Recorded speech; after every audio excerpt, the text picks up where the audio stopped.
Nous allons ouvrir la parole de Dieu dans le livre des Hébreux, au chapitre 11 et le verset 24. Livre des Hébreux, chapitre 11, verset 24.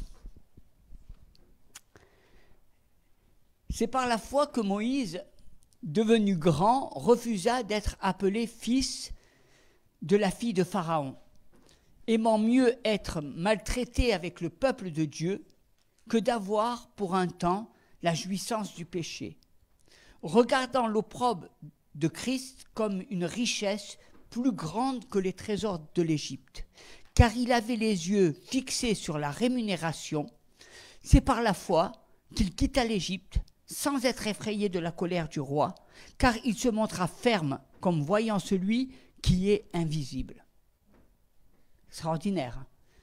On va aller dans la deuxième épître aux Corinthiens, au chapitre 4, verset 16, et on peut que saluer les mérites de Moïse. Moïse était un grand homme, un grand serviteur de l'Éternel, qui avait beaucoup de caractère, qui avait beaucoup de personnalité, un homme qui savait prendre ses décisions et des décisions très courageuses que beaucoup peut-être n'auraient pas prises. Dans la deuxième épître aux Corinthiens, au chapitre 4, verset 16, c'est pourquoi nous ne perdons pas courage. Et lors même que notre homme intérieur se détruit, notre homme intérieur se renouvelle de jour en jour. Car nos légères afflictions du moment présent produisent pour nous, au-delà de toute mesure, un poids éternel de gloire. Parce que nous regardons non point aux choses visibles, mais à celles qui sont invisibles. Car les choses visibles sont passagères et les invisibles sont éternelles. Et un des secrets pour vaincre le péché, c'est de voir l'invisible. L'invisible est réel. Dans ce monde, il y a ce que nous voyons, que nos yeux voient, qui existe, et ce que nous ne voyons pas, mais qui est bien réel. Ces deux mondes influencent notre vie. Il y a des choses que nous touchons avec nos mains, et d'autres, non. Mais elles existent, toutes les deux. Avant que l'homme ne crée le microscope, il ne savait pas qu'il y avait des atomes, des molécules, des virus comme nous voyons aujourd'hui et qui peuvent détruire presque l'humanité, tout anéantir. Mais pourtant, ils sont invisibles à l'œil. On ne les voit pas et ils font des ravages. Dans la catégorie invisible, il y a ton esprit que tu ne vois pas. Il est en toi, tu ne le vois pas, il n'a pas de forme. Ton âme, les anges, les démons, Dieu.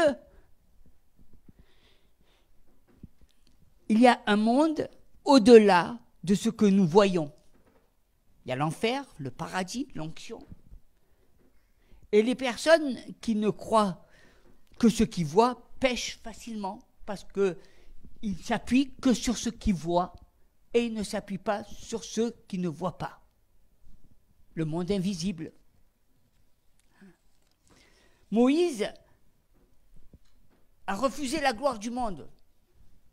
Tous les biens, les femmes, les richesses, on dit qu'il allait même devenir le fils du pharaon, le futur pharaon. Une position sociale glorieuse, tangible, un super futur. Et il a renoncé à tout cela. Pourquoi? Il avait un secret. Il y avait la révélation de Dieu. Il voyait des choses dans le monde invisible. C'était quelque chose qui était au-delà même de sa réflexion, de ses pensées. Il y avait comme un appel, comme une voix qui lui parlait et qui lui demandait de regarder à ce monde qui était derrière. et à essayer de comprendre. Il a préféré être maltraité pour être avec les siens. Il a considéré qu'être chez Pharaon, eh bien, ce n'était pas quelque chose de bien. Il avait tout. Mais il a pensé, il a dit, qu'est-ce que je fais là dans cette maison-là? Des hommes qui adorent des dieux, des statues, qui cherchent le pouvoir, la domination, qui maintiennent un peuple dans l'esclavage, qui font des stratégies, eh bien, des manœuvres politiques pour savoir qui aurait tel ou tel territoire, qui eh bien, aurait la domination. Vous savez, les hommes ont toujours cherché la domination, le pouvoir. Et malheureusement, eh bien, c'est souvent au travers de manœuvres qui ne sont pas très belles qu'ils ont pu asseoir leur pouvoir. Et il a accepté de souffrir alors qu'il avait tout. Tout ce qu'un homme pouvait désirer, eh bien, il avait. Le pouvoir, il avait. L'argent, il avait. La puissance, il avait. Il a préféré eh bien, prendre ce chemin de souffrance. Pourquoi? Bien parce qu'il y avait il y avait la révélation. Il y avait la révélation de Dieu. Et vous savez qu'il a été maltraité. Il a considéré qu'être chez Pharaon, c'était un péché. C'était un péché. Il a accepté la pauvreté alors que la richesse était à portée de main. Il a préféré l'humiliation, s'humilier. C'est un exemple que nous devons regarder parce que nous aussi, quand nous étions dans le monde, eh bien, nous étions tentés par toutes les richesses de ce monde, par la gloire des hommes, par notre position sociale, parce que ça fait partie de ce qu'on nous a éduqués, de cet héritage. Mais à un moment donné, eh bien, il y a eu cette voix invisible. Il y a eu cet appel invisible qui s'est manifesté et qui a fait que, eh bien, vous avez entendu la voix du Seigneur et que vous avez vu le monde de l'invisible et vous avez dit non à la richesse, non à ceci, non à cela, non à l'esprit du monde, non aux femmes, non à la séduction, non à ceci, non à cela, pour chercher la face de Dieu. C'est une voix. Et cette voix, eh bien, elle vous a amené à chercher ce qui est vrai. Il y avait une révélation du futur, que Christ allait venir. Et moi, je bénis le Seigneur parce que nous avons la révélation de Jésus-Christ. Nous connaissons le Fils de Dieu. Nous connaissons eh bien, celui qui a tout accompli à la croix du Calvaire. Il voyait cela comme une richesse. Est-ce que tu vois Dieu? Est-ce que tu vois la croix comme une richesse? C'est une richesse. C'est quelque chose que le monde eh bien, ne peut voir, mais toi, tu peux voir eh bien, dans la croix la richesse, l'accomplissement de tous les projets de Dieu. Tout a été accompli et parfaitement accompli. L'œuvre de la rédemption est parfaite. Il n'y a aucun nombre de variations. Tout a été accompli. Et il voyait eh bien, il a regardé à l'opprobre eh bien, de Christ. Il a regardé à ce que Jésus avait fait. Comme une richesse bien plus grande que toutes les richesses de ce monde. Tu ne peux abandonner les mauvaises richesses, tu ne peux abandonner ces choses, le moi, que si tu as la révélation de Dieu. Moïse, il a changé, il a abandonné sa vie parce qu'il a eu une révélation, parce qu'il a vu le monde de l'invisible, parce qu'il a senti. C'était quelque chose qu'il ne pouvait pas expliquer. Il y a des choses que vous ne pouvez pas expliquer. Ce n'est pas possible d'expliquer. C'est quelque chose qui est dans l'invisible. C'est quelque chose que vous ressentez, tu es conduit, tu ne sais pas pourquoi, tu fais quelque chose, tu ne sais pas pourquoi. Mais tu sais que tu es dans le bon chemin. C'est la révélation de Jésus. Vous savez, des fois, on fait des choses, on n'a pas la connaissance. Le Seigneur n'est pas venu nous donner un enseignement parfait avec premièrement, deuxièmement, troisièmement. Des fois, on agit et on ne sait pas pourquoi. C'est notre cœur qui... Il y a quelque chose qui se passe et qui fait qu'on se sent appelé, on se sent... il y a une voix. Et là, on se dit, mais tout ce que je fais là, ça ne me sert à pas grand-chose. J'ai beau avoir de l'argent, j'ai beau avoir des titres, j'ai beau avoir un statut social, mais ça n'apporte pas le véritable bonheur. Et quand tu cherches et quand tu entends la voix de Dieu, quand tu entends une voix, c'est pas une voix, c'est quelque chose d'indescriptible, c'est invisible. C'est quelque chose qui parle, qui est là, que tu sais.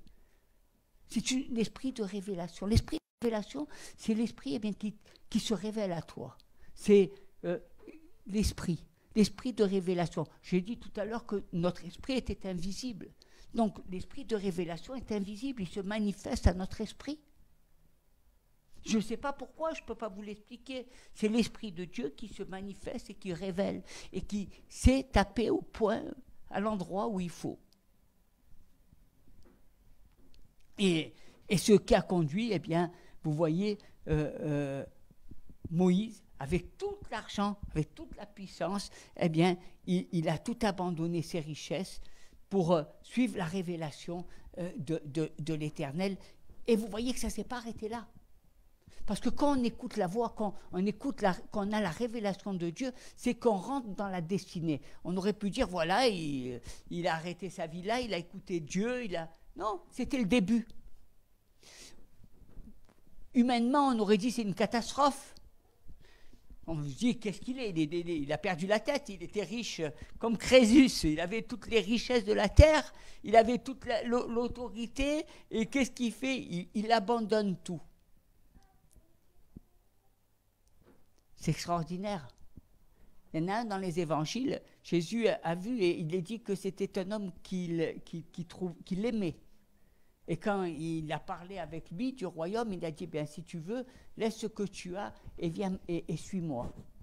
Mais comme cet homme avait des biens, il a préféré ne pas suivre le Seigneur. Vous voyez que c'est difficile. C'est difficile. Hein? Quand il y a toutes les richesses, quand il y a toute la gloire, quand il y a toutes ces choses-là qui te sont acquises, quand il y a des personnes qui t'aiment, et il était aimé, mais il a tout abandonné pour suivre Dieu. Et c'est quelque chose d'extraordinaire parce que, vous savez, quand vous êtes prêt à cela, quand vous avez cette conviction, c'est quelque chose qui se réalise. Il y a des choses qui se réalisent. Tu comprends que l'avenir n'aurait pas du tout été le même s'il n'avait pas écouté cette voix. Bien souvent, tu entends la voix de l'Éternel. Bien souvent, tu entends cette voix qui te parle. Mais bien souvent aussi, tu ne l'écoutes pas. Bien souvent, tu ne fais pas ce que Dieu te demande. Bien souvent, tu n'agis pas. Parce que, vous savez, on est têtus. On est têtus comme des mulets. D'ailleurs, il y a un psaume qui dit qu'on se cabre même. On veut en faire qu'à notre tête. On n'est pas docile du tout. On n'écoute pas. On veut, même quelqu'un, au lieu d'écouter, vous savez, écouter, c'est une richesse. Écouter, savoir écouter. Il y en a, ils n'écoutent pas. Tu vas leur parler de quelque chose, ils n'écoutent pas. Ils te parlent avant de ce qu'ils ont eu dans la tête le matin, au lieu d'écouter. Hein? Écoutez Dieu. J'écouterai ce que dit Dieu. Non, mais oui, mais le Seigneur, il m'a parlé. Ben oui, mais il t'a parlé, d'accord, et alors? Écoute. S'il t'a parlé, c'est que tu en avais besoin. Hein? Il peut te parler quand il veut. Écoutez. Une richesse. Il y a un frère parmi nous, il me dit toujours, moi j'aime écouter, j'écoute. Et c'est une richesse d'écouter. Il faut savoir écouter Dieu. Il faut savoir apprendre à écouter. Et lui, il a écouté. Hein, il a écouté, il a écouté. C'est quelque chose d'important. Il faut avoir cette révélation. Il faut avoir ce déclic. Il faut avoir, sentir. C'est pas descriptif, c'est quelque chose qu'on ressent dedans de nous. Et c'est ça qui va conditionner, ta vie. C'est ça qui va t'amener à rentrer dans le monde invisible et à essayer de comprendre les choses. La révélation. Il avait les yeux, fixés sur son avenir, sur ce que allait être. Il voyait déjà les choses à venir. Il était là dans une dimension où il y avait la vie. hein, et c'est ce qui a permis à Moïse de devenir ce qu'il est. C'est parce qu'il a écouté cette voix, cet appel. Et Dieu veut que nous écoutions. Hein. Il avait plus de conscience des choses, eh bien, qu'on ne voit pas que celles qu'on voit. C'est la vision des enfants de Dieu. Nous sommes des visionnaires. Nous sommes des visionnaires. Dieu nous appelle à avoir une vision, à voir les choses qui n'existent pas, à voir, eh bien, toujours un futur qui n'est peut-être pas celui que je vis, mais la vision. Et nous devons avoir, eh bien, la vision de Dieu. C'est important d'avoir la vision de Dieu, parce que si tu n'as pas la vision de Dieu, tu ne sais pas où tu vas. Tu marches, tu tâtonnes. Mais si tu as la vision de Dieu, bien, tu marches d'un pas sûr. Tu vois et tu as accompli. Et tout ce que le Seigneur a bien fait, il le réalise. Parce que tu l'as déjà programmé dans ta tête. Parce que tu sais déjà ce qui va se passer. Et merci Seigneur, parce que nous avons, eh bien, toutes les promesses de Dieu. Et elles n'attendent qu'à s'accomplir. Elles n'attendent qu'à s'accomplir. Et quand on prend, eh bien, le cas de Moïse, on voit qu'il voit les choses. Et puis il les cherche. Et il ne se rebelle pas jusqu'à ce qu'il entende Dieu et qu'il rentre dans son appel. Si tu es au stade où tu ne sais pas où tu en es, si tu es au stade où tu as simplement cette petite voix, continue, avance. Le Seigneur viendra. Continue, avance. Il y a une révélation. Et à un moment donné, il y a une révélation qui se manifeste. Vous savez que Moïse est l'une des seules personnes qui a vu Dieu.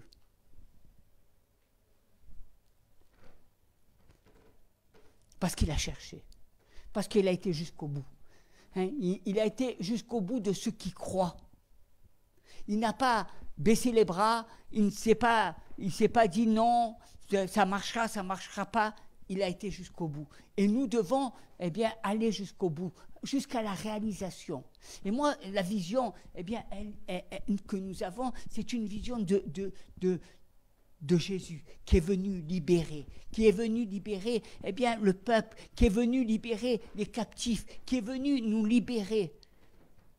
Pharaon, c'est l'image du diable, celui qui tient captif, eh bien, les hommes et les femmes, celui qui maintient les hommes et les femmes dans la captivité. Mais quand je regarde à Jésus, je vois la délivrance, je vois la libération, je vois un peuple, eh bien, qui est un peuple victorieux, un peuple qui proclame, un peuple qui rentre dans l'héritage, un peuple qui ne vit pas dans le doute, un peuple qui n'est pas là centré sur lui-même, mais un peuple que Dieu a choisi, qui lui appartient. Un peuple qui voit les choses qu'on ne voit pas. Un peuple qui avance. Dieu a tout fait. Tout ce que Dieu a réalisé a été fait d'abord dans le monde de l'invisible. Rien n'est devenu visible sans que tout cela ça soit conçu dans l'invisible. Le plan de la croix a été fait dans un lieu invisible. Et elle s'est matérialisée. C'est pour ça que nous devons regarder, avoir cette conscience de l'invisible. Tu es conscient des problèmes, tu es conscient de la vie, tu es conscient des difficultés, tu es conscient de beaucoup de choses. Mais tu n'es pas conscient de tout ce que tu ne vois pas. Pourtant, tu vois, tous les jours, il y a des centaines de morts qui sont tués par ce virus, tu ne le vois pas.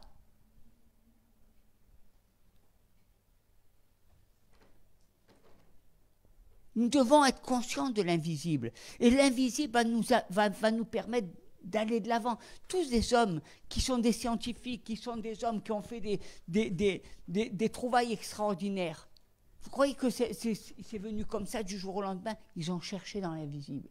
Il y a une voix qui était là, qui leur disait, il y a quelque chose. C'est pas possible que ça soit, il y a quelque chose là. Et ils ont cherché, ils ont cherché, ils ont cherché. Ils ont eu des échecs, ils ont eu des déboires. Mais à un moment donné, eh bien, ils ont eu le succès. Et nous, on abandonne très vite, alors que nous avons le plan rédempteur de Dieu. Nous savons que Dieu nous a donné autorité. Nous savons que le Seigneur, eh bien, que le royaume de Dieu s'est approché de nous. Et nous devons savoir qui nous sommes, l'identité que nous avons en Jésus-Christ, afin eh bien, de manifester eh bien, notre identité, afin de libérer les captifs. C'est votre identité. C'est notre nature, notre nouvelle nature. On vit, on sait, on parle beaucoup de la nouvelle naissance, mais on aime bien vivre avec le vieux, avec notre vieille vie. Si je suis né de nouveau, ma vie passée est passée. Et toutes choses sont devenues nouvelles. Donc ne regardez pas à votre vieux moi. Le vieux moi, laissez-le tomber, votre vieux moi. Le vieux toi, mets-le de côté. Le vieux intel, laisse-le. Prends le nouveau toi. Prends ce que tu es. Parce que ce n'est pas un nouveau toi, c'est ce que tu es. Tu as une nouvelle identité. Prends ce que tu es. Vis ce que tu es. Être fils de Dieu, être épouse de Jésus, eh bien, c'est une identité. Ce n'est pas un titre, ce n'est pas un qualificatif, ce n'est pas chrétien évangélique, chrétien de ceci, chrétien de cela. C'est notre nouvelle identité. Et nous devons vivre cette nouvelle identité. Et manifester eh bien, toutes les merveilles que le Seigneur nous donne. Dieu est omniprésent, omnipotent. Et Dieu voit tout. Et Dieu sait tout. Dieu sait véritablement, eh bien, toutes choses. Vous pouvez être de très bons chrétiens à l'église et avoir une vie désordonnée dans le monde. Dieu voit tout, rien n'est caché. Ne vous fatiguez pas à me dire que vous êtes les plus beaux, les plus... Non, ce n'est pas à moi qu'il faut le dire. Allez voir les malades et proclamer la parole de Dieu. Ne venez pas me voir pour me dire que vous êtes des bons chrétiens. Moi, je pars du principe que vous êtes des bons chrétiens. Je n'ai jamais remis en doute que votre identité en Christ. Donc ne cherchez pas. Cherchez à manifester celui que vous croyez. Hein? Dieu voit tout. Dieu sait tout. Ne cherchons pas à être des chrétiens du dimanche et puis dès qu'on finit le culte, eh bien on reprend notre vie passée, on reprend le vieil homme et on reprend nos vieilles habitudes. C'est pas ça. Hein, Dieu veut que tu marches. Quand tu prends des décisions, Moïse il a pris la décision de quitter le palais de Pharaon, eh bien c'était une nouvelle vie. Il n'y avait plus de possibilités. Et quand il est retourné au palais de Pharaon, le Pharaon ne lui faisait plus peur. Parce qu'il savait qui c'est qui l'envoyait. C'était Dieu. Et il allait au nom de l'Éternel. Il n'avait plus peur. Il n'était pas là en train de se poser. Il y a un avis de recherche, on va me mettre en prison, on va me tuer. Non, il est retourné eh bien, voir Pharaon au nom de l'Éternel. Et personne, vous voyez, personne n'a essayé de l'arrêter, personne n'a essayé de faire quoi que ce soit. On dirait que quand ils ont vu Moïse, il est venu eh bien, avec une telle détermination qu'il n'y a personne. C'est pareil pour Jésus. Il y a des moments, eh bien, il arrive au temple, il lève les tables, et puis les scribes, ils ont dit, mais qu'est-ce qu'il raconte? C'est pas bien ce qu'il fait. Ils ont voulu le faire tuer, ils ont voulu le tuer. Puis il n'y a personne qui a mis la main dessus. Personne, hein, quand on est dans la volonté de Dieu. Donc ce que je vous demande, c'est d'avoir eh bien, la conscience de l'invisible. Rentrez dans la conscience de l'invisible. Est-ce que tu es conscient de la présence de Dieu en tout lieu? Est-ce que tu es conscient de la présence de Dieu chez toi, avec tes amis, de partout? C'est l'invisible. Il faut avoir la conscience de ces choses-là. Parce que Dieu est tout autour de nous. On ne raconte pas de salade avec Dieu. Et je pourrais dire des choses à des gens, mais tu ne mens pas à Dieu. Il voit tout. Il sait tout. Est-ce que souvent, on a la conscience du visible. Oui, mais je veux plaire à ma sœur, je veux plaire aux gens, je veux plaire à ceci, on me regarde. Mais on n'a pas la conscience de l'invisible. La conscience de l'invisible, c'est des choses que Dieu voit. C'est pour ça que je vous dis, on doit marcher dans la vérité. Parce que souvent, quand on prie, on va faire une prière pour faire plaisir à la personne. On prie Dieu, on ferme les yeux et on dit « Ah oui, on passe la pommade et on passe la pommade ». Non, la prière, c'est dire la vérité. Peut-être que Dieu, il montre quelque chose qui va faire « aïe ». Mais le Saint-Esprit nous reprend et montre la vérité. Quand David a été voir Nathan, il l'a mené pas large. Parce qu'il savait qu'il avait péché. Il avait la conscience de sa faute. Aujourd'hui, les gens, ils n'ont plus la conscience de leur faute ou de leur erreur, parce qu'ils ne voient pas l'invisible, parce qu'ils pensent que Dieu ne les voit pas. Mais ce n'est pas vrai, Dieu vous voit de partout. Soyez conscients que Dieu vous voit de partout. Rien n'est caché. Et dans le livre des Hébreux, il est dit, c'est par la foi qu'il quitta l'Égypte sans être effrayé de la colère du roi, car il se montra ferme comme voyant celui qui est invisible. Encore. Il marche, il avance, il n'a pas peur. Je comprends pourquoi Moïse n'avait ni peur du roi, ni peur de son armée, ni peur des magiciens, parce qu'il voyait l'Éternel. Il savait que Dieu était omniprésent, il savait que Dieu était avec lui, il savait que Dieu marchait avec lui. Alors il n'avait pas peur. Il faut que tu apprennes à faire confiance à ce monde invisible, à cette voix qui te fait, parce qu'il faut que tu y crois, il faut que tu avances. Dieu est avec toi, celui qui te parle, celui qui est dans l'invisible, c'est Dieu. Dieu voit tout, Dieu sait tout. Et Dieu, il marche devant toi. Et Moïse, il savait que quand il a été en Égypte, c'était l'Éternel qui était là. Et les menaces de Pharaon ne l'effrayaient pas vraiment. Il voyait tellement au-delà, tellement de choses qu'il n'avait pas peur. Je vous pose cette question. Que voyez-vous? Que voyez-vous? Est-ce que vous voyez l'Éternel devant vous? Est-ce que vous voyez Dieu qui marche devant vous et qui vous donne la victoire? Est-ce que vous voyez le libérateur, celui qui libère? Quand vous allez voir vos enfants, est-ce que vous voyez Dieu qui est avec vous et qui marche avec vous et que vous allez avec l'autorité de Jésus? Ou est-ce que vous voyez vos peurs, vos craintes, vos doutes? Tu sais, c'est très important. Quand tu vas faire quelque chose, une acquisition ou autre, tu as de la fermeté parce que tu sais que tu as ton chéquier, tu as quelque chose qui te plaît, tu l'achètes, tu es sûr de toi. Et si ça ne marche pas, tu n'es pas content, tu demandes la garantie et tu réclames tes droits. Dans le monde invisible, tu sais que Dieu est avec toi et qu'il te donne raison et que tu es en accord avec lui. Alors, à partir de là, tu as toute la vérité s'accomplisse. Tu dois en être convaincu.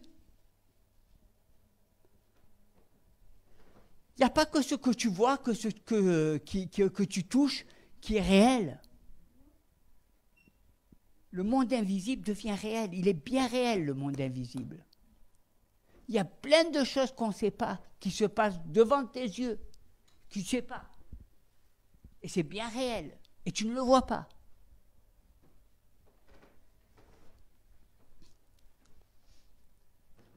C'est pour ça que nous avons le Seigneur, nous avons l'Éternel. Et c'est en cela que nous devons marcher. Vous savez, il y avait une femme qui avait des péchés, et qui était cachée, on le sait, au puits de Sichar. Et puis, un jour, le serviteur, Jésus est venu, et il y a parlé, il y a montré ce qui n'allait pas.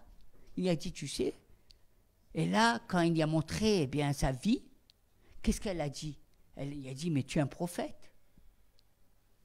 Et puis là, elle a dit, non, tu es encore plus que le prophète, parce que normalement, un prophète, il n'a pas le droit de s'asseoir à côté de moi. Elle a eu la révélation à un moment donné. Et elle est descendue, elle n'a plus eu peur de ce qu'elle était, de son péché, pour aller parler aux autres de ce qu'elle avait reçu. C'est à cela que le Seigneur nous appelle. Hein. Il n'y a rien qui est caché. Les choses cachées qui sont en toi, tôt ou tard, ils vont se révéler. Tôt ou tard. Soit tu fais une fuite en arrière, tu fuis toujours ta réalité, et tu passeras ta vie à fuir, mais la réalité te rattrapera toujours, ou soit tu affrontes tes peurs, tu affrontes ce qui est secret, et Dieu t'en libère, et te délivre. Et nous devons affronter la réalité. Parce que la réalité nous libère, la réalité est salvatrice, la réalité nous amène dans un lieu où il y a la présence de Dieu, où il y a la gloire de Dieu qui se manifeste. Imaginez, vous savez, il y a beaucoup de personnes qui ont fui. Saul, s'il avait eu... à un moment donné, le roi Saül, s'il avait eu la conscience que son onction allait partir parce qu'il désobéissait à Dieu, il n'aurait certainement pas désobéi. C'est pareil pour Samson. Samson, c'était quelle honte de voir Samson dans le ciel qui avait adoré d'autres dieux et qui était idem. Il y en a beaucoup. Ils avaient tout. Dans la présence de Dieu, Dieu leur avait donné des choses extraordinaires, mais ils n'ont pas écouté le monde invisible. Ils se sont attachés au visible. Et quand ils ont été dans le visible, ils ont vendu leur âme.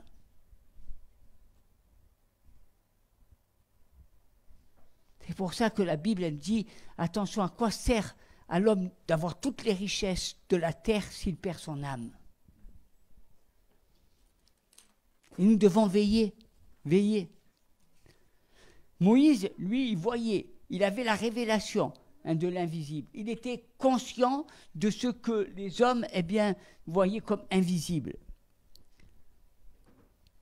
Et j'aimerais parler aux personnes qui souffrent, malgré qu'elles soient consacrées, qui souffrent alors qu'elles vivent dans la sainteté. Je voudrais vous dire, tenez bon, votre récompense sera grande.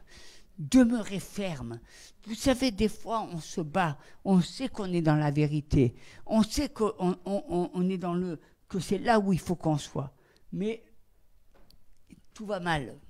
On a l'impression que plus on veut faire le bien et plus tout va mal. On a l'impression que plus on marche dans les voies de Dieu et plus les circonstances ou les situations s'acharnent contre nous. Demeurez ferme. Demeurez ferme. La fermeté. Si je parle à des jeunes filles, si tu es vierge et belle, tiens bon, regarde l'invisible.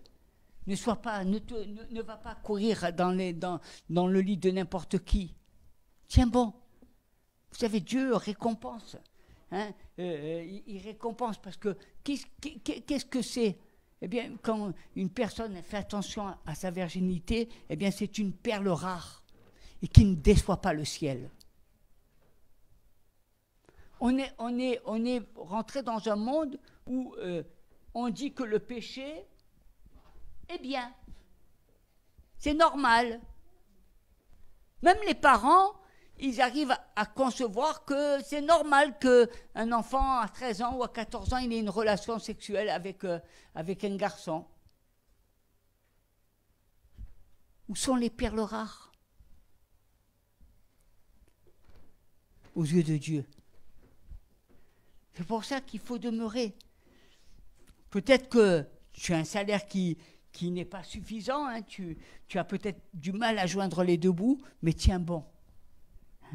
Regarde au monde invisible et tu auras toujours ta récompense.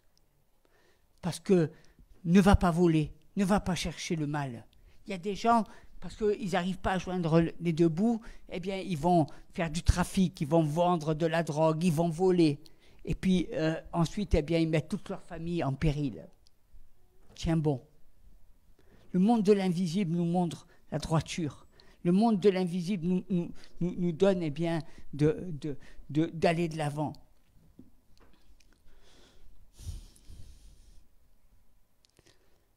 des hommes, ces hommes qui ont à un moment donné souffert. Quand on regarde à la vie des saints, on pourrait se poser des questions, c'est tous des martyrs. Mais on se dit, comment ils ont pu vivre cette vie de martyr? Est-ce que tu t'es posé la question, comment, alors que c'était des saints? Mais c'est parce qu'ils avaient la révélation de Jésus. Ils avaient le monde invisible avec eux. Quand on voit Étienne qui va se faire lapider, on voit le ciel ouvert, on voit toute la gloire de Dieu. Étienne, à ce moment-là, les coups ne lui faisaient plus rien sur son corps, parce qu'il avait l'esprit de révélation. Alors moi, je vous invite vraiment à chercher l'esprit de révélation. Alléluia. Hein, qu'on puisse rentrer dans cette dimension. Et que l'Église, rentre dans cette dimension. La dimension de ce qui est invisible, des choses cachées, des choses qu'on ne voit pas. Des choses, vous savez, comme un frère a dit, les gens ils sourient, tout va bien, mais au-dedans d'eux, aïe, aïe, aïe, hein, il y a le feu. Hein, au-dedans d'eux, ils disent que tout va bien, que tout est pur, le plus beau des mondes, mais aïe, aïe, aïe. Quand on ouvre les marmites, on s'aperçoit des problèmes, des choses. Est-ce que vous pensez que c'est la volonté de Dieu? Non. Dieu veut aller dans l'invisible, guérir dans l'invisible. Il veut que tout soit amené à la surface afin de guérir les personnes, afin que chacun puisse rentrer dans le plan et que ce qui est invisible se manifeste. Quand nous regardons le monde, on a tendance à penser que tout le monde va bien. Hein, tout le monde va bien. On se dit oui, les gens ils sont heureux. Tu vas dans ton boulot, tu vois des copains, tu vois. Mais dès qu'ils sortent du boulot, ils vont se droguer, ils vont boire, ils sont pas bien dans leur vie. Tu dis mais je les ai vus il y a 2 heures, ils avaient l'air d'être contents, ils avaient l'air d'être heureux. Tout allait bien. Pour eux, ils avaient fait des affaires, etc. Mais un jour, tu t'aperçois que telle personne s'est suicidée. Tu dis, mais pourquoi il s'est suicidé? Je ne comprends pas. Moi, je pensais que tout allait bien dans sa vie. Veillons, rentrons dans le monde invisible. Ne cherchez pas toujours à regarder avec vos yeux. Cherchez l'invisible. Vous verrez que dans l'invisible, tout n'est pas comme les gens le disent. Hein, et cherchez l'invisible afin que la puissance de Dieu se manifeste, afin que la gloire de Dieu se manifeste, afin que vous n'ayez pas peur de l'invisible, afin que vos bouches se délient et que vous puissiez parler un langage franc, un langage vrai, un langage d'amour, et d'arrêter d'être dans le mensonge, d'être dans la fourberie, dans l'hypocrisie. Hein, que nous ayons un langage de vérité. Un langage, on peut dire la vérité dans l'amour. Parce que la vérité affranchit, libère. Alléluia. On va s'incliner dans la prière et je voudrais que vous puissiez regarder à ce monde. À ce monde qui a changé la vie d'une multitude de personnes. Ils étaient esclaves de Pharaon. Et parce qu'un homme a eu une vision, parce qu'un homme est rentré dans le monde de l'invisible, parce que cet homme a écouté Dieu, Dieu a donné à cet homme de libérer ce peuple de la captivité. Aujourd'hui, Dieu peut te parler à toi et peut te dire, tu vois, j'ai entendu la voix de ce peuple qui crie à l'extérieur. J'ai entendu leur voix, leur souffrance. J'ai entendu la voix de ces hommes qui sont dans la désespérance. Et je t'envoie, et je te choisis, et je t'envoie, afin que tu accomplisses ma destinée en toi. Afin que en toi, tu proclames la parole de vérité, la parole de puissance, la parole de gloire, afin que tu puisses être ce messager, afin que tu puisses être mon ambassadeur. Je t'envoie, non pas, j'envoie pas quelqu'un qui est faible, j'envoie pas quelqu'un qui regarde à ce qu'il voit, mais j'envoie quelqu'un qui croit, quelqu'un qui regarde dans l'invisible. Parce que c'est dans l'invisible que les choses se passent. Parce que c'est dans l'invisible que tout se réalise. Et que si tu crois dans l'invisible, eh bien tu verras la manifestation de ta foi. Seigneur, c'est pour cela que nous voulons et que nous prophétisons sur cette ville, en te disant, Seigneur, eh bien d'agir puissamment dans cette ville de Marseille. Touche les âmes, touche les personnes, conduis-les à toi, qu'elles viennent à la repentance, qu'elles se rendent compte qu'elles pêchent contre toi. Seigneur, tu vois, comme David, eh bien, il est venu à Nathan et il lui a dit, j'ai péché contre Dieu et contre Dieu seul. Seigneur, tu vois ces hommes et ces femmes qui pêchent contre Dieu.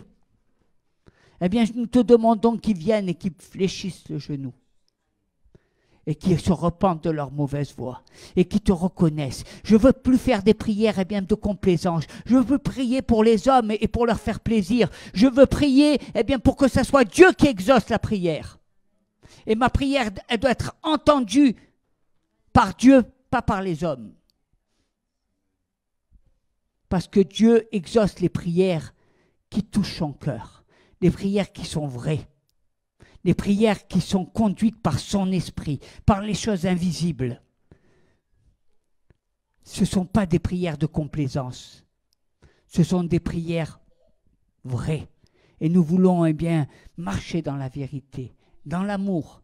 Dieu ne nous empêche pas. Vous savez, il faut faire attention entre la prière et l'exhortation. Je peux t'encourager, je n'ai pas besoin de prier pour ça, hein.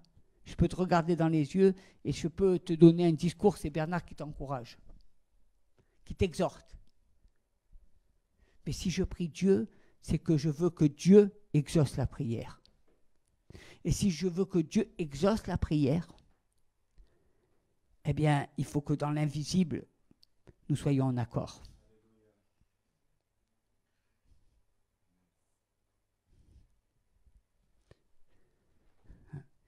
Il est partout. Il sait tout. Rien n'est à lui cacher. Nous ne pouvons pas lui mentir. Si je vais à droite, il est à droite. Si je vais à gauche, il est à gauche.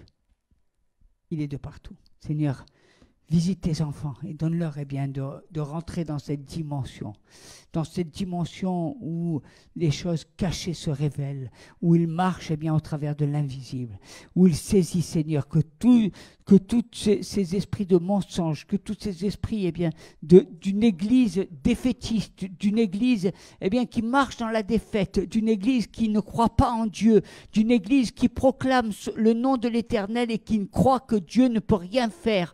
Je dis eh bien, non à cette église. Oui à l'église eh bien, qui croit en la puissance du Saint-Esprit. Oui à l'église eh bien, qui manifeste et qui nous utilise afin que nous puissions manifester eh bien, la gloire de Dieu.